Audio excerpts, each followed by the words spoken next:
I think of the farm, I think of mud.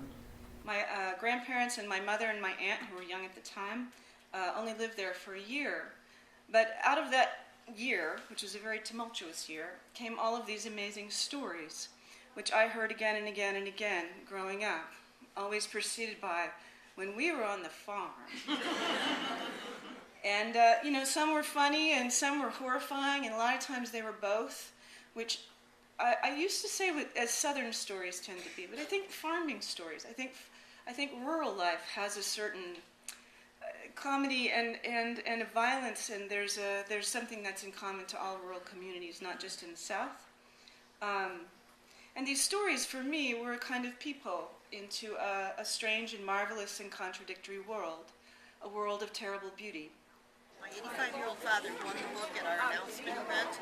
At 7 o'clock at night, I saw him at lunch the next day. He had finished it. Wow, Yeah. that's great. Why sit in a room by yourself all day, wrestling the blank page and your own demons and insecurities, in an effort to produce something that not a living soul besides your parents may ever read? One of the best and most eloquent definitions I ever heard of literature is from an agent named Lisa Bankoff, who represents a friend of mine. She wrote that literature is writing that pierces the soul. And that, of course, is why we do it. Besides the fact that most of us aren't good at anything else. Some people want to heal the sick, others want to prosecute criminals or design clothing or clean people's teeth, although why, I cannot imagine. But those of us who write literature want to pierce souls. We just can't help ourselves.